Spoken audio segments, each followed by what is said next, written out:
इस press conference में हमारे साथ Congress party, CPI, CPM, Bhakpa Male, Congress party और आरजेडी के सभी यहाँ नेता और प्रिंट इलेक्ट्रॉनिक मीडिया के हमारे जितने साथी हैं, सभी लोगों का स्वागत है। सबसे पहले मैं बड़ा विनम्रता से हाथ जोड़ करके, नतमस्तक हो करके बिहार की जनता को धन्यवाद देना चाहूँगा। और आप सब लोग जानते हैं कि चुनाव का फैसला आया है, जनता ने अपना फैसला सुनाया है और चुनाव आयोग ने अपना नतीजा सुनाया है। जनता का फैसला महागठबंधन के पक्ष में है, चुनाव आयोग का नतीजा एनडीए के पक्ष में है।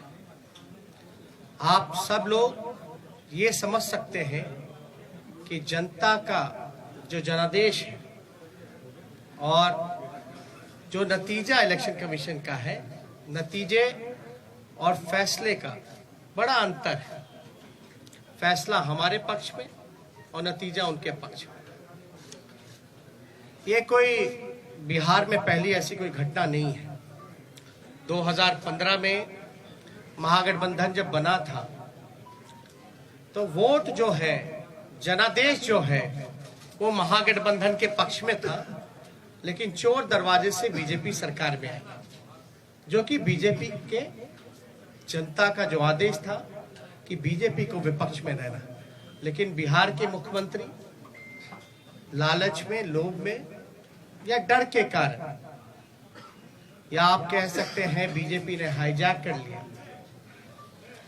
बीजेपी की सरकार रही, कहा जाता है डबल इंजन की सरकार, लेकिन पूरे चुनाव में हम लोगों ने जो सही मुद्दा था, जो जनता का मुद्दा था, चाहे सरकारी नौकरी रोजगार के सवाल पे, गरीबी, भूखमरी, पलायन, मजदूर, किसान, शिक्षा, चिकित्सा, या आप कह सकते हैं नियोजित शिक्षकों की जो समान काम समान वेतन या स्वयं सहायता समूह के मानदेय की बात रही हो, नौकरी की बात रही हो, उसको लेकर के हम लोग बड़े सकारात्मक रूप से हम लोगों ने मुद्दा बनाया और मुझे खुशी है कि जनता ने हम लोगों का साथ दिया और उस मुद्दे पे चर्चा हुई।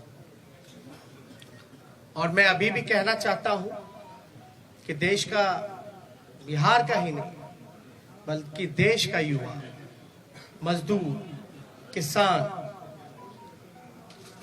स्वयं सहायता समूह, जीविका दीदी हो, आंगनबाड़ी हो, आशा वर्कर हो, विकास मित्र हो, नियोजित शिक्षक हो, जो हमारे श्रमवीर रहे हो, आज सब लोगों में आक्रोश है। आक्रोश इस बात का, धन बल छल, धन बल छल। एक तरफ देश के प्रधानमंत्री, बहुत ही शक्तिशाली प्रधानमंत्री, और एक बिहार के मुख्यमंत्री, तमाम पूंजीपति एक तरफ रहे, जोड़ भाग गुना सब कुछ करने के बावजूद भी इस 31 साल के नौजवान को रोकने में नाकाम रहे। तब जाकर के जो बीजेपी का जो प्रकोष्ठ है, आप प्रकोष्ठ भली भांति समझ सकते हैं कि बीजेपी का प्रकोष्ठ कौन है। बीजेपी के प्रकोष्ठ ने जोड़ भाग गुना सब कुछ किया, फिर भी राष्ट्रीय जनता दल को सिंगल लार्जेस्ट पार्टी होने से रोक नहीं पाई। और महागठबंधन के सभी साथियों ने एकजुट होकर के हम लोगों ने मुद्दे की चुनाव पर हम लोग चुनाव लड़ने का काम किया। और आप जानते हैं कि ये मुद्दा, कुछ लोगों ने असमर्थता जताई कि नौकरी नहीं दी जा सकती, जो कि डबल इंजन का चेहरा है। जो लोग बड़े बड़े दावे करते थे कि चेहरे का कमाल है कि राष्ट्रीय जनता दल को हमने कहां से कहां पहुंचा दिया। आज देखिए उनका चेहरा तीसरी नंबर पे चले गए, तीसरी नंबर पर। नीतीश कुमार जी साफ तौर पे ये समझ लें, भाजपा के लोग साफ तौर पे ये समझ लें, ये जो जनादेश है ये बदलाव का जनादेश है। अगर थोड़ी सी भी अंतरात्मा नैतिकता नीतीश कुमार जी में बची होगी तो ये जो कुर्सी पर बैठने का जो शौक है, जोड़ तोड़ भाग गुना करके जो बैठने का शौक है, कहीं ना कहीं से उनको जनता के इस फैसले का सम्मान करते हुए कुर्सी से हट जाना चाहिए। और कुछ लोग भले ही कुर्सी पर बैठे लेकिन महागठबंधन और हम लोग जनता के दिलों में बैठे हुए हैं। जनता, बिहार की जनता हम लोगों के साथ है। और बड़ा आश्चर्य की बात है, अभी तो हम लोग धन्यवाद यात्रा भी निकालेंगे, क्योंकि हमारा स्पष्ट मानना है कि हम जीते हैं, हम हारे नहीं हैं, हम जीते हैं। पहली बार देश के किसी विपक्ष ने एक एजेंडा सेट किया और ये जो नतीजा आया है ये हमारे पक्ष में फैसला है और नतीजा जो उनके पक्ष में। लेकिन क्या ये सवाल खड़ा होता है कि देश के खासतौर पे बेरोजगारी, जहां बिहार में 46.6% है, जहां मुख्यमंत्री असमर्थता जताते हैं कि नौकरी नहीं दे सकते, तो क्या बिहार का जनता रोजगार नहीं चाहता? बिहार का जनता सरकारी नौकरी नहीं चाहता? ये सवाल खड़ा करता है।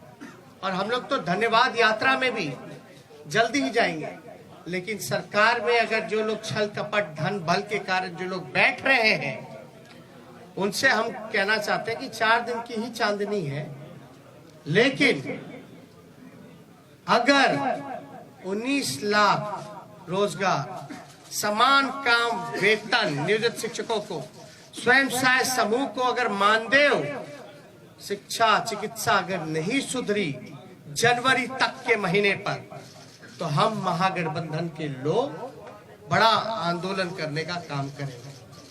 दूसरा पहलू, कुछ लोग बड़ा कहेंगे कि हार गए तो लोग रो रहे। नहीं, हम लोग रोने वाले लोग नहीं हैं, हम लोग संघर्ष करने वाले लोग, जनता के बीच रहने वाले लोग, सबको साथ लेकर के चलते हैं। जहां भी रहेंगे जनता की आवाज को बुलंदी से उठाते रहेंगे।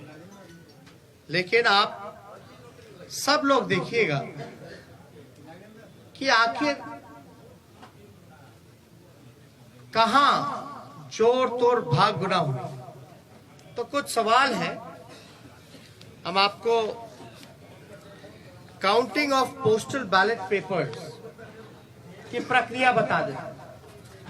काउंटिंग पोस्टल बैलेट में एक दिन पहले ही राष्ट्रीय जनता दल के पेज से एक वीडियो जो है एक जारी किया गया था, ठीक चुनाव से पहले। उस वीडियो में साफ तौर पे दिखाया था कि रात के अंधेरे में आरा में रात के अंधेरे में एक गाड़ी निकली, उस गाड़ी में पोस्टल बैलेट के बक्से निकले। चुनाव आयोग बताए कि रात में कोई भी ट्रांसपोर्टेशन, चुनाव के वोट बक्से कोई इधर से उधर ले जाया जा सकता, नहीं ले जाया। और अगर आप इन्हीं के लॉस की बात करें इलेक्शन कमीशन का कि क्या प्रोसीजर होना चाहिए, counting of postal ballets paper 15.15.4 इनका पॉइंट है, उन्हीं का इलेक्शन कमीशन का। As per the requirement of Rule 54A of CE Rules 1961, the postal ballot shall be taken up for counting first at the returning officer's table. मतलब postal ballot की गिनती जो है उसकी प्रक्रिया पहले होनी चाहिए। साफ तौर पे इसमें लिखा है। और under the law rule 54A of the conduct of the election rules 1961, the postal ballot papers are to be counted first. It is clarified further that it is not necessary to wait for the counting of postal ballots to be completed before counting of votes recorded in EVM starts. मतलब आपको जरूरी नहीं आप इंतजार कर सके, आपको प्रक्रिया जो है समांतरण शुरू कर देनी चाहिए। वोटों की, पोस्टल बैलेट की वोटों की गिनती पहले ही शुरू कर देनी चाहिए। ये मेरा नहीं है, ये तो चुनाव आयोग का है। After a gap of 30 minutes from the commencement of counting of postal ballot papers, the counting votes of EVM can start. और 30 मिनट के बाद आप ईवीएम की जो प्रक्रिया है वो चालू कर सकते हैं। Counting of postal ballot papers shall be done at returning officer's table. All postal ballot papers received by returning officer should be brought before him, her. Only such postal ballot papers are received before the hour fixed for commencement of the counting shall be counted. तो इसमें साफ तौर पे ये जिक्र किया गया है कि प्रक्रिया जो है पोस्टल बैलेट की पहले होनी चाहिए। और जरूरी नहीं है कि आप जो है पहले ईवीएम के ही करिए, आप पोस्टल बैलेट पहले काउंट कीजिए, उसके 30 मिनट बाद आप ईवीएम की गिनती चालू कर सकते हैं। एक और है 15 पॉइंट, पेज नंबर 260 में जाके देखिएगा। In case the victory margin is less than total numbers of postal ballot received, then there should be a mandatory re-verification of all postal ballots in the presence of observer and the RO. All the postal ballots rejected as invalid, as well postal votes counted in favor of each and every candidate shall once again be verified and tallied. The observer and the RO shall record the finding of re-verification and satisfy themselves before finalizing the result. The entire proceeding should be videographed without compromising the secrecy of ballot, and the video cassettes, CD should be sealed in a separate envelope for future reference. इसमें साफ तौर पे है कि आप चाहे postal जो invalid हो या वैलिड हो, आपको ऑब्जर्वर और इन सब के सामने जो है वीडियोग्राफी करा करके इसका सीडी भी जितना वीडियोग्राफ्ड है, कैसेट्स है, इन सब को सील करके रखा जाए। और ये सील का जो ड्यूरेशन होता है ये बड़ा इंटरेस्टिंग है। चुनाव नतीजे के 40 दिन तक इलेक्शन कमीशन को यह अनुमति है कि वो पोस्टल बैलेट्स को जो है सील रख सकते हैं। आप शिकायत जो होगा आपको सेटिस्फाई करना है। You have to satisfy all the candidates whether if they have doubts, because ये इलेक्शन कमीशन की ड्यूटी है। अब एक और इंटरेस्टिंग डेटा आप लोगों को हम बताना चाहेंगे। एनडीए को जो कुल वोट मिला 1,57,728। मैं दोहरा दूं, एनडीए का जो कुल वोट है 1,57,728, जिसका प्रतिशत निकल के आता है ऑल ओवर चुनाव का 37.3। महागठबंधन को वोट जो मिले 1,56,88,458, 1,56,88,458 जो कुल प्रतिशत महागठबंधन का निकल के आता है वो 37.2। हमें मिले 37.2 और एनडीए को मिले 37.3, यानी 1 पॉइंट का अंतर है। 0.1 का अंतर है, जो कि अगर वोट में अगर कन्वर्ट करें तो ये 12,270 वोट का अंतर, यानी एनडीए और महागठबंधन का कुल वोटों का अंतर 12,270 का है। अब 12,000 में वो उनको 15 सीट लीडिंग पे है, आगे है। ये आश्चर्य की बात है कि 12,000 में वो 15 सीटें जीत गए। और याद कीजिएगा, अद्भुत आंकड़ा हम आपको और भी देंगे कि पोस्टल बैलेट्स वोट कौन देता है? जो सर्विस में है, ज्यादातर शिक्षक लोग हैं जो कि एजुकेटेड हैं, वो लोग हैं जो जागरूक लोग हैं, जो जानते हैं कि वो पोस्टल से भी मतदान कर सकते हैं। और कई लोग ऐसे होंगे जो कई बार पोस्टल से मतदान किया गया होगा, एनवलप में करते हैं, बैलेट पे करते हैं। यानी जो जागरूक व्यक्ति है वही ये काम कर सकता है। आप एक पोस्टल को आप रिजेक्ट कर देते हैं, एक रिजेक्ट समझ में आता है, 10 रिजेक्ट समझ में आता है, 50 रिजेक्ट समझ में आता है। आप 900 पोस्टल वोट रद्द कर रहे हैं, 700 पोस्टल वोट रद्द कर रहे हैं, 500 पोस्टल वोट रद्द कर रहे हैं। और रद्द हो रही है तो ये चुनाव के उम्मीदवार का जिम्मेवारी तो नहीं है। रद्द किस वजह से किया गया और इतनी बड़ी संख्या में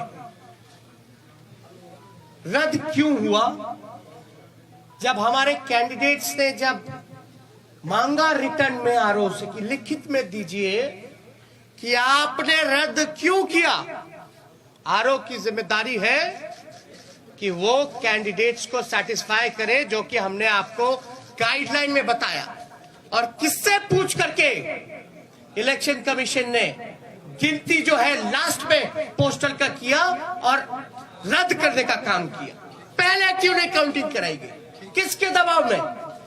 अगर जहां भी पोस्टल अगर बाद में काउंट हुए हैं तो हमारी मांग है, क्योंकि 40 दिन तक सील्ड रहता है, रिकॉर्डेड होने चाहिए, वीडियोग्राफी लाइए, वैलिड इनवैलिड बैलेट पेपर्स को सामने रखिए और रिकाउंटिंग कराया जाए। ये हमारे महागठबंधन लोगों की मांग है, उस पर रिकाउंटिंग कराया जाए। हमारी जो हार हुई 17 वोट से, 12 वोट से, 50 वोट से, 70 वोट से, 100 वोट से, 150 वोट से, लगभग 20 सीटों को हराया गया। ये कौन जवाब देगा? ये लोग बोलते रहे रोए रोए, लेकिन मेरा सवाल जायज है। चुनौती देता हूं बिहार के मुख्यमंत्री को, जो चोर दरवाजे से सत्ता हथियाना चाहते हैं, सत्ताधारियों को, कि पोस्टिंग पोल, एक सवाल का जवाब दे कि पोस्टिंग जो हुआ है बैलेट का, पोल जो हुआ है वो पहले होना चाहिए या बाद में होना चाहिए? वही लोग बताएं। मेरा सवाल, अब बाद में हुआ तो किसकी गलती है? बस इतना सा मामूली सा सिंपल आंसर हम जानना चाहते हैं कि आप जो गाइडलाइंस है चुनाव आयोग का, साफ तौर पे इस पे लिखा हुआ है, इस पे साफ तौर पे लिखा है 15.15.4 counting of postal ballot papers, इस पे साफ तौर पे लिखा है। बताएं अगर काउंटिंग कराने में क्यों नहीं करा रहे भाई? हम लोगों के कैंडिडेट डिमांड करते रह गए, लेकिन हमारी बात को सुना नहीं गया, हमारे उम्मीदवारों को सुना नहीं गया। लास्ट में कई जगह तो ऐसा हुआ, राघोपुर का ही हम बता दें, राघोपुर का हम अपना बता दें, 3 बजे तक प्रक्रिया पूरी कर ली गई, रात के 11 बजे सर्टिफिकेट मिल गया। 11 बजे मेरा तो 37,000 का डिफरेंस था, लेकिन जहां कम मार्जिन, जहां हम जीत रहे थे, वहां पोस्टल बैलेट 900 संख्या में, तो आप कराते क्यों भैया? जब रद्द ही करना है तो पोस्टल पे काउंट ही मत कर, वोट ही मत कराइए। अगर पोस्टल का अगर कोई वैल्यू नहीं है, रद्द ही करना है, तो आप वोट क्यों कराते हैं? काउंटिंग प्रक्रिया में क्यों जोड़ते हैं? या तो रिकाउंटिंग कराइए, आपके पास तो पूरा दस्तावेज, सब दूध का दूध, पानी का पानी हो जाएगा, पता चल जाएगा कौन किसके दबाव में काम कर रहा है, किसके इशारे पे काम कर रहा है। तो ये कई जगह तो सर्टिफिकेट दे करके छीनने का प्रयास किया गया। अब आप बताइए, हम सबूत कहां से लाए? ना मोबाइल ले जाने दिया जाता है, मोबाइल ले जाने दिया जाता तो सब पता चल जाता, ना किसी को प्रवेश किया करने दिया जाता है। हमको तो छोड़ दिए, मीडिया के लोगों को भी प्रवेश नहीं करने दिया जाता है, और लोग कह रहे हैं कि सबूत ला। कहां से लाए सबूत? सबूत तो वहीं से आएगा ना जब आप इसकी रिकॉर्डिंग निकालिएगा, सीसीटीवी की, वीडियोग्राफी की। बैलेट इनवैलिड जो क्यों निकाल के दिखाओ ना जनता को। क्या जिनका रद्द किया गया वोट, क्या तो आप वोटर मानते ही नहीं है? अगर रद्द हुआ तो क्या प्रक्रिया है कि वो फिर से पूर्ण मतदान करे? चुनाव आयोग के लिए तो एक एक वोट का महत्व है ना। लोकतंत्र में आप 900 वोट पोस्टल बैलेट का रद्द कर दीजिएगा एक कॉन्स्टिट्यूएंसी में, और वो भी एजुकेटेड जागरूक वोटर्स का, जो सर्विस में है, उनके वोट के मान नहीं होगा, तो भाई सवाल तो बनता है। क्योंकि ये लोकतंत्र बचाने की लड़ाई है, और लोकतंत्र कैसे बचे? और एक वोट से हार भी होती है, जीत भी होती है। लेकिन आप देख रहे होंगे ना, चेहरे का चमक कहां चला गया? तीसरे नंबर पर। अब तक सामने नहीं आए, फिर क्वारंटाइन हो गया, फिर क्वारंटाइन हो गया। अरे भैया, अंतरात्मा जगाइए, नैतिकता, सिद्धांत, नीति, विचार सब धूमिल आपने कर लिया। अब आपने तो खुद कहा संन्यास लेने की बात। संन्यास लेने का काम कर रहे हैं तो कम से कम आखिरी के क्षण दिनों में काली अपने मुंह पे मत पुतवा करके जाइए।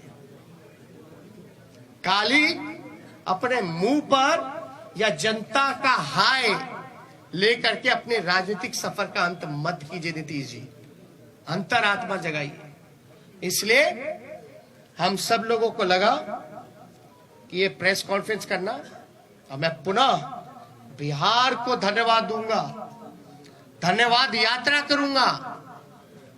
भले ही छल कपट से कुर्सी पे ना बैठ पाए, लेकिन जो लोगों ने अपने दिलों में बैठाया है, इसके लिए हम जरूर जनता को धन्यवाद देंगे।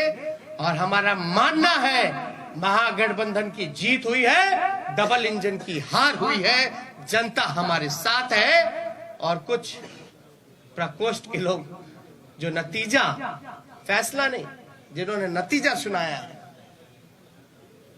वो भी तो किसी के दबाव में काम कर। तो इसलिए ज्यादा कुछ ना कह के, अगर आप लोगों का कोई सवाल हो तो उसका जवाब देना चाहिए। एक मिनट, सवाल बहुत संगठित तरीके से पूछेगा, एक पर एक। हाँ, अब आप पूछिए। क्या महागठबंधन बिहार में फिर से सरकार बनाने की कोई कोशिश करेगी? कहीं से उम्मीद वैसी है, या फिर और कोई आंकड़ों के द्वारा सरकार बनाने की कोई कोशिश होगी? देखिए, हमने साफ तौर पे बोला, ये मैंडेट जो है बदलाव का मैंडेट है। ये जनादेश जनता ने बदलाव के लिए दिया। तो जो लोग बदलाव के साथ हैं, इन चीजों को समझेंगे तो जरूर वो अपना फैसला लेंगे। क्या आरजेडी इस कोशिश में है कि जो छोटे दल को साथ में लिया जाए? अभी आपको हमने तो साफ तौर पे बोला कि ये जनादेश जो है बदलाव का है, ये उनके ऊपर है कि वो जनता के साथ, इस फैसले के साथ रहते हैं नहीं रहते। इधर से एक सवाल। तेजस्वी जी, कांग्रेस को 70 सीटें आरजेडी ने दी, महागठबंधन में 70 सीटें मिली, 19 सीटें वो केवल जीते। उनके ही नेता कह रहे हैं कि हमारी वजह से तेजस्वी की सरकार नहीं बन पाई। आपका क्या रिएक्शन है इस पर? क्या आपको मलाल है कि आपने कांग्रेस को 70 सीटें दे दी? पहली बात, महागठबंधन हम लोग मजबूती के साथ चुनाव लड़े। हम लोग एक दूसरे के साथ मजबूती के साथ खड़े हैं। कौन क्या कहता है ये विश्लेषण का समय नहीं है। अभी जो बात है, ये समय है कि हमको जो हराने का प्रयास किया जा रहा है, जो हमने सिंपल सा सवाल पूछा है कि जो रद्द हुए हैं क्यों हुए हैं, प्रक्रिया उसकी शुरुआत की थी, अंत में आपने ये क्यों किया, आपने रिटर्न में लिख करके क्यों नहीं दिया। मेरा अभी भी मानना है कि लगभग ऐसे 20 सीटें जो हैं हम लोगों को हराया गया है। ओवैसी की पार्टी AIMIM ने एक मिनट सुनिए एक मिनट, इनका वहाँ सवाल है, एक साथ पूछे ना। सवाल ये है कि 119 के आंकड़ों तक आपने छुआ, फिर 108 हो जाता है, फिर 110 पे उसको कर दिया जाता है। चुनाव आयोग 5 घंटे इतने में उलझा के रखता है, इसको लेकर क्या कहना है? और कहीं ना कहीं ओवैसी ने आपको जो है एक तरह से देखा जाए तो नुकसान पहुंचाया। नहीं, देखिए, किसी के पास एक तो अपने ही गाइडलाइंस का, जब हमने आरा का एक एग्जांपल दिया कि रात में आप बक्सा लेके जा रहे हो आ रहे हो, वो क्या उचित है? क्या वो गाइडलाइंस को वो चीजें फॉलो करती है? वो तो एविडेंस हुआ ना, वो तो एविडेंस है। वीडियो में आपका आईडी कार्ड भी दिख जाएगा, बैलेट पे बक्से जो रखे हुए हैं स्टील के, उसमें नंबर भी दिया जाएगा, गाड़ी का नंबर भी मिल जाएगा। तो उसमें हम तो स्पष्ट रूप से मान रहे हैं कि हमको तो कम से कम 130 सीटें महागठबंधन को मिली है। 130 सीटें मिनिमम महागठबंधन को मिली है।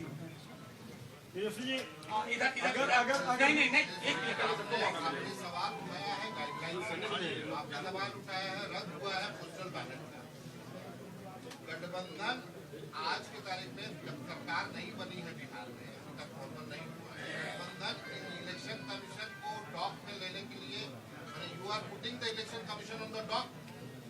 I have been asking simple question to release, to satisfy the candidates whatever their queries has. That's it. If they will not satisfy the candidates, then we might go to the court. और sir, आपको लगता है कि ओवैसी की party AIMIM ने आपको बड़ा नुकसान पहुंचाया है, खासकर अगर सीमांचल की बात करें? और क्या महिला मतदाताओं का रुझान इस बार भी आपके पक्ष में नहीं आया है क्या?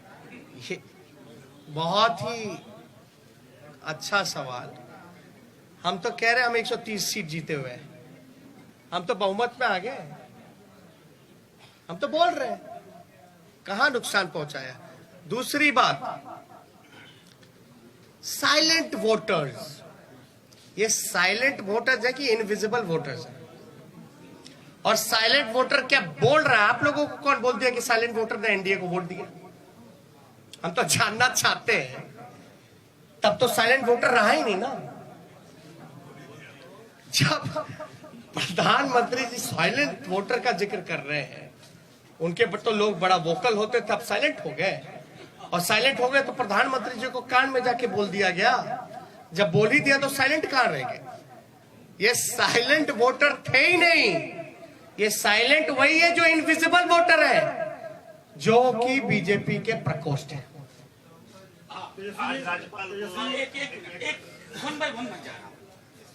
तेजस्वी जी, नीतीश कुमार कहते हैं कि महिलाएं आज भी उनके साथ हैं, महिलाओं का साथ रहा इसलिए उन्होंने सत्ता वापसी फिर से करनी है। दूसरी बात, आप कह रहे हैं कि हमारे साथ अन्याय हुआ है, तो क्या न्याय पाने के लिए कोर्ट का दरवाजा खटखटाएंगे, सुप्रीम कोर्ट, हाईकोर्ट जाएंगे आप लोग? देखिए, कौन किसके साथ है, कहां किसके साथ है, हा? लेकिन हमारे आंकड़े के हिसाब से जो कैंडिडेट वहां रहे, हम तो 130 पे हैं। हम तो ये कह रहे बिहार की जनता हमारे साथ है। आप क्यों जोड़ गुना भाग करा करके आप सरकार हथियाना चाहते हो? पहली बात, महिलाओं की जहां तक बात आएगी, तो जब सरकारी नौकरी मिलता है तो उसमें महिलाएं नहीं है? आप देखिएगा, महंगाई इतनी बढ़ गई तो क्या महिलाओं के किचन को इफेक्ट नहीं किया? सिलेंडर का दाम क्या है? घर का बिजली बिहार में सबसे महंगा है, क्या वो महिलाओं को असर नहीं करता है? ये महिला को अगर पहले नुकसान होता था अगर शराब का, घर का पैसे का, तो 200 रुपए का, आज नीतीश कुमार जी की वजह से जो ब्लैक मार्केट बन गया है वही 200 रुपए से ज्यादा 500 रुपए का घाटा हो रहा है महिलाओं को। तो कहां से उनके साथ महिलाएं भाई? ये सब केवल एक स्क्रिप्टेड प्रोपेगेंडा चलाया गया है, और जो कि इस इलेक्शन में ये जितने स्क्रिप्टेड प्रोपेगेंडा चलाने की कोशिश की गई, अरे आपने तो देखा इस चुनाव में इतने शक्तिशाली पीएम हो, मुख्यमंत्री हो, अब शब्द भी मेरे को कहा, मेरे परिवार को कहा, फिर भी हम आशीर्वचन के तौर पे हमने चुनाव लड़ा। तो कहां से आपका? देखिए सिंपल, मैं तो सत्ता में बैठे लोगों से भी पूछना चाहता हूं कि आप बताइए प्रोसीजर क्या है पोस्टल का, गिनती की क्या प्रक्रिया है, क्या वो फॉलो हुई है, नहीं हुई है? अगर हुई नहीं हुई, जो भी छोड़िए अलग बात, या हमारे जो उम्मीदवार रहे, अगर वो कोई क्वेरी इलेक्शन कमीशन को उस समय पूछ रहे थे तो उस समय इनकार क्यों किया गया, लिखित तौर पे क्यों नहीं दिया गया? और अब हम सभी उम्मीदवार जो है लिख करके इलेक्शन कमीशन को भेज रहे हैं, और हमको तो सीडी भी चाहिए, वीडियोग्राफी भी देखना है। इससे पहले कि मैं अगला सवाल तेजस्वी जी के लिए लूं, मैं एक चीज और उसमें जोड़ देना चाहता हूं। इस बार सबसे बड़ा पोस्टल बैलेट का आधार था नियोजित शिक्षकों की। बिहार सरकार और उसकी मुखिया को मालूम था कि ये पूरी की पूरी नियोजित शिक्षकों का समुदाय शिफ्ट कर गया है, इसलिए इनवैलिड करने की कोशिश हुई, और वो सब चीजें हम एविडेंस के तौर पर मांगेंगे और इनके जीते हुए लोग हारेंगे। और एक बात, इनवैलिड करने का कारण जो हमको संदेह है ये है कि पोस्टल की जितनी भी काउंटिंग हुई है, एज एन एग्जाम्पल राघोपुर अगर लेते हैं, मेरे क्षेत्र का लीजिएगा, जहां हम 37,000 से चुनाव जीते, जहां हम अच्छे से चुनाव जीते हैं, वहां भी पोस्टल में हम जीते हुए हैं लगभग 3 गुना ज्यादा से। एक एग्जाम्पल अगर रूनी सैदपुर का लीजिएगा, सीतामढ़ी का, तो वहां लगभग जो है 15 से 20,000 वोटों से हारे हैं, 25,000 से हारे हैं। लेकिन वो हारे हुए 15 से 20,000 क्षेत्रों में भी पोस्टल में एक तरफा हम लोग लीडिंग किए। यानी पोस्टल में जो मनोज झा जी ने कहा कि ज्यादातर पढ़े लिखे लोग शिक्षकों का, नियोजित शिक्षकों का रहा है, जिन मुद्दों के साथ हम समान काम समान वेतन दिलाने की जो बात कही थी, हमारे पक्ष में वो वोट मिले जिसको रद्द किया गया। और ध्यान से, आरा वाला भी पोस्टल बैलेट का ही बक्सा था रात का, तो एक जगह का पकड़ाया, लेकिन रात के अंधेरे में क्या क्या खेल हुआ, ये तो आंकड़ा जो है हम लोग डिमांड कर रहे हैं आयोग से। एक आखिरी सवाल। एक मिनट। अरे नहीं ऐसे वो हाथ पहले से राजभवन गए और उनसे जब सवाल किया गया कि विपक्ष जो आरोप लगा रहा है उस पर क्या कहना है उनका, उन्होंने कहा कि हमने विपक्ष को कहा है। अरे भैया भाई सुनिए, समझ गए आप। एक मिनट, गवर्नर चुनाव लड़ रहे थे क्या? नहीं, एक मिनट बात सुनिए। गवर्नर चुनाव लड़ रहे थे क्या? चुनाव कौन लड़ रहा था? कैंडिडेट। इस गाइडलाइन में क्या लिखा है इलेक्शन कमीशन का? किसको सेटिस्फाई करता है, गवर्नर को कि कैंडिडेट को? क्या वो सीडी दिखाए क्या? दे मीडिया को दे दे, अरे मीडिया को दे दे, सब देखे ना। Thank you. आपने चिन्हित किए जिसमें गड़बड़ी की गई है, उसमें आपकी कितनी है और कांग्रेस की कितनी है?